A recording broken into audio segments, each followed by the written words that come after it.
সমস্যা কোন কাজ করতে গেলে, নামাজে বসলে, পড়তে বসলে, খেতে বসলে, অবসর সময়ে মাথায় সবসময় বিক্ষিপ্ত চিন্তা ঘুরতে থাকে।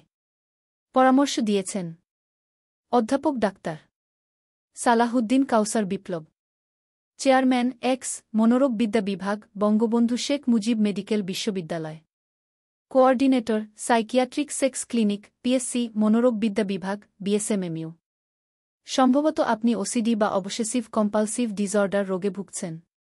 এই রোগে যে কোনো একটা চিন্তা মনের ভিতর আসে এবং যে চিন্তা নিজের স্বাভাবিক কাজ ও চিন্তা শক্তিকে নষ্ট করে দেয়। যে চিন্তাটির কোনো ভিত্তি বা যুক্তি নেই। যিনি এ চিন্তাটি করছেন তিনি জানেন চিন্তাটি অনর্থক, বিরক্তিকর এবং অস্বস্তিকর। ওসিডিতে চিন্তাটি কি নিয়ে হবে তার কোনো নির্দিষ্ট সীমা থাকে না। যে কোনো কিছু নিয়েই হতে পারে। তবে সাধারণত রোগ, পরিষ্কার পরিচ্ছন্নতা, ধর্মীয় চিন্তা, যৌন বিষয়ক অস্বস্তিকর বিষয় নিয়েই চিন্তাগুলো আসে। মোদ্দাকথা চিন্তাগুলো কি নিয়ে হবে তার কোনো ঠিকঠাক থাকে না। এটি একটি মানসিক রোগ।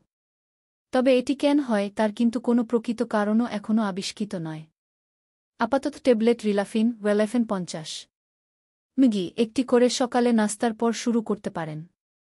গ্রন্থনা মহসিন আলী আঙ্গুর, সম্পাদক ও প্রকাশক, মুজিবনগর খবর.com, মেহেরপুর।